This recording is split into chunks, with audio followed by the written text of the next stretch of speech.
Hello, David here, and I'm making a comparison video today comparing the JP5 Steel Challenge model, which is this firearm here, with the JP5 Ultralight, which is this firearm here.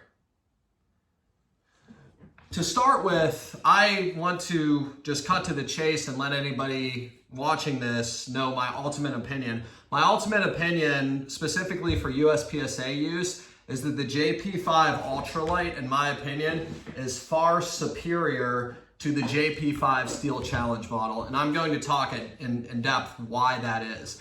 I consider these two firearms, the JP5 Steel Challenge and the JP5 Ultralight, to be the top picks for USPSA PCC Division.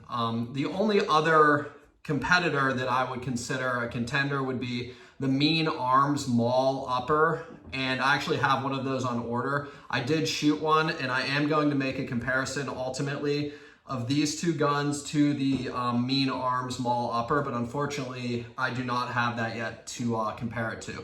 So I consider these to be the ultimate PCC choices because they're extremely reliable and they shoot as flat and as soft as you can come when you tune them with the proper lock pieces. Now, interesting story how I actually ended up with this Ultralight model is I have been shooting this Steel Challenge model here, and actually I'll try to hold both of them up because they look so darn alike. So on top is the Steel Challenge, and on the bottom is the Ultralight. So I've been shooting the Steel Challenge model for USPSA for probably about 4 months. I've won multiple matches with it, local matches with it, won PCC Division multiple times, and I got to the point where I've been using the gun so much, things are starting to wear out. I had an extractor go, I had a firing pin spring go. So I wanted to get what I would call a majors gun, the same gun, and just set up to be basically brand new when I use it at major matches and at nationals. So I actually ordered one of these, the Steel Challenge model from Ben Stoger's shop, it was about a month ago. My FFL gets the gun in, and it turns out they actually sent this model instead, the Ultralight. And it's the exact same price. This one was $3,349, so about $3,400 bucks-ish. And it was the same price as the Steel Challenge model. So we open the box, I pull the gun out, and I realize that's the wrong gun. And my FFL is like, oh, we're gonna need to call the shop and things. And I look and the prices are the same, so it's not like anybody lost out on any money or anything like that. And I started handling the Ultralight, and I started saying, you know what? I don't think I'm gonna send this thing back. This thing's awesome because of how light it is here. So I ended up keeping it and started running it about, like I said, about a month ago. I've shot, I wanna say 3 matches with it so far. I won overall my last match with this gun out of, it was like 50 or 60 people. And I took 3rd place out of over 100 people overall. And one of the guys that beat me, Corey Shield, who's a good buddy of mine, he's a Grandmaster, and I'm Master, like flirting with Grandmaster percentage. So the gun performs absolutely great. So I want to talk about why I consider the Ultralight better for USPSA PCC and just in general, just a better gun. First of all, I'm gonna start by playing a video real quick of my JP5 Steel Challenge, and I'm gonna go ahead and play the video now. And what the video is me shooting into steel at 10 yards, I believe it was. And I shoot, I think 7 shots in under 1 second. So I was like doing some speed shooting, so I'll go ahead and play it so you can kind of see how flat the gun is.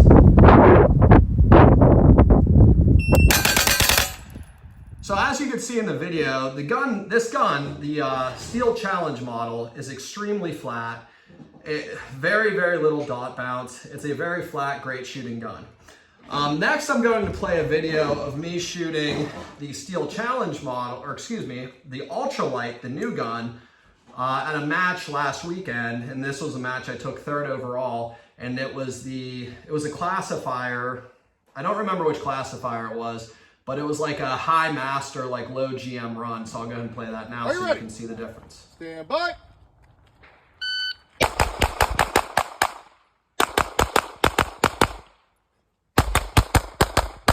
So as you can see from that video, there really isn't much recoil as far as like the muzzle moving up and down. And by the way, in that classifier, I think I had mainly A's.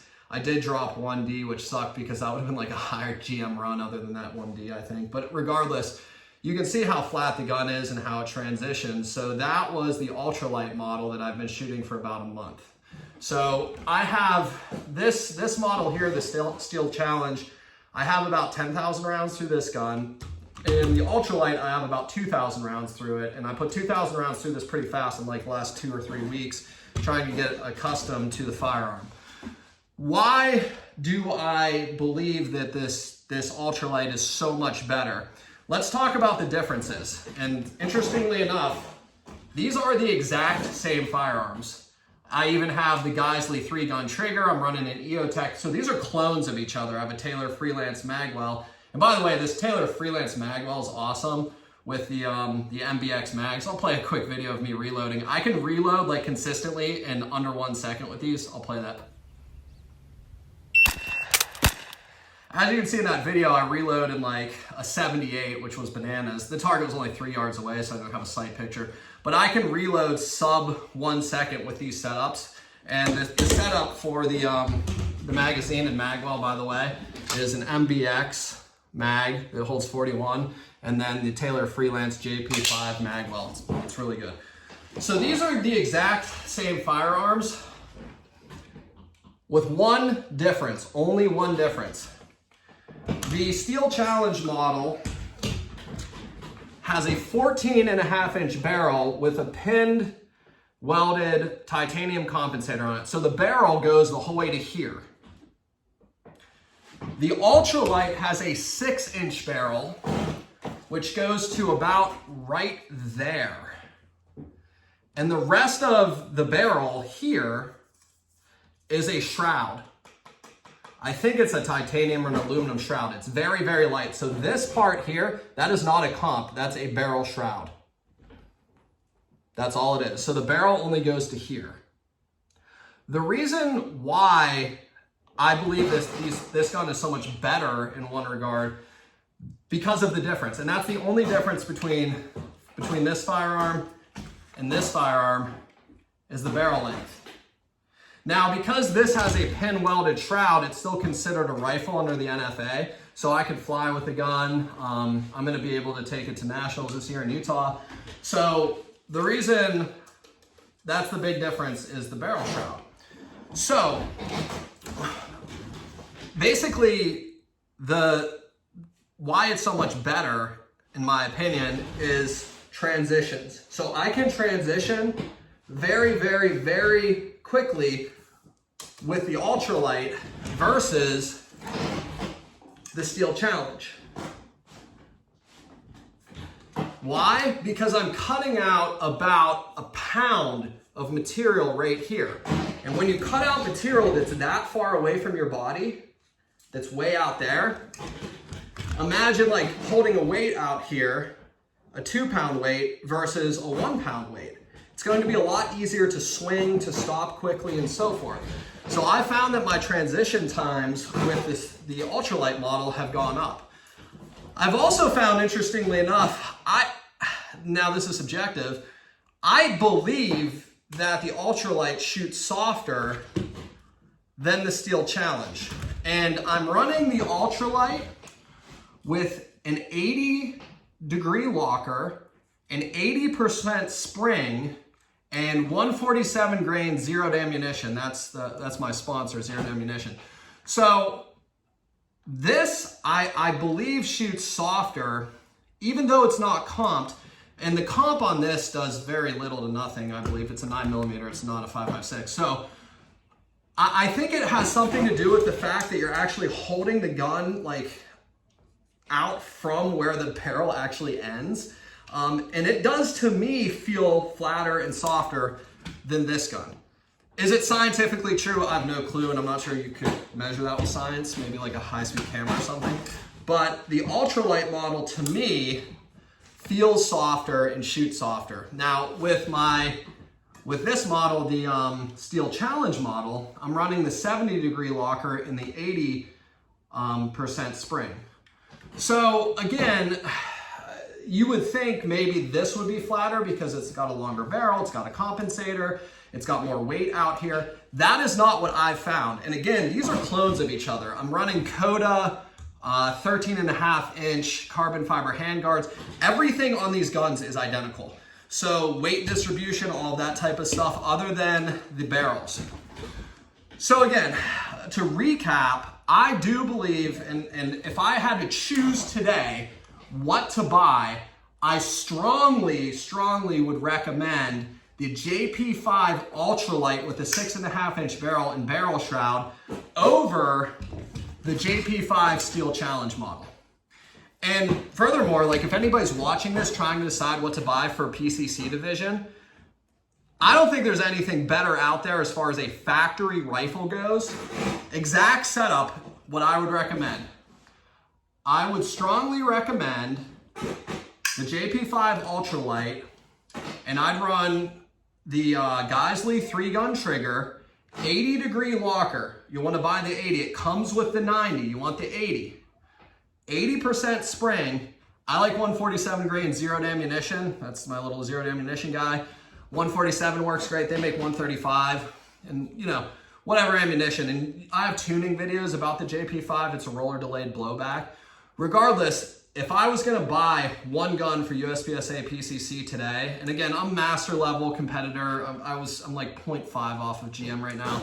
I'm going to nationals this year. I regularly win local matches. I'm not saying like I'm phenomenal at the sport, but I do compete pretty much every weekend. I would strongly suggest the Ultralight model because I believe it's flatter, and more importantly, it is so much faster with transitions. So much faster, and it takes less energy to slow the gun down. So I was shooting transitions today at the range. I actually have a video of it, but I'm not going to upload that right now. I actually hit a 0.1 transition of close targets with this gun. It was bananas, and they were A's. Now, obviously, I was speed shooting and doing that, but the transitions, and wide transitions particularly, slowing down that weight up there is a game changer because there's no weight up here. It's great. And it's my understanding that a lot of people run shrouded PCCs. I think Max Leograndis, like the first year that he competed at Nats, he actually like welded on, I heard the story, he welded on like a shroud to a short barrel and won the competition. So yeah, I strongly believe the Ultralight would be my go-to. So if you were to ask me, what should I buy for USPSA PCC Division? Again, JP5 Ultralight model with the 6-inch barrel with the shroud. I'd throw a Geisley 3-gun in it, a Taylor Freelance Magwell, a Coda carbon fiber, or the Smoke composites. They're also nice. Can't go wrong with either. I like the Coda. I like both actually. Smoke composites too makes a really nice carbon fiber handguard, and that's what I would run. Honestly, I don't think you can go wrong, and for a factory rifle, this is it. Another option, again, and I have one on order, I put a deposit down a couple months ago, is the Mean Arms Maul bearing delayed upper, and you can build an AR-15 lower with endo mags or a Glock pattern lower. I don't have that yet. I am going to do a comparison of all three when I get it. But that would be that's my comparison. And my ultimate recommendation is the JP5 Ultralight all day over the Steel Challenge. I don't even think they're close. I would wait for that one to come in stock before I'd buy the Steel Challenge model. That's how much I think I like the gun better. So if you guys have questions, please put them in the comments, or questions about the JP5 at all. I've spent a lot of time with these guns. I had an MPX before and it wasn't great, so I switched to these.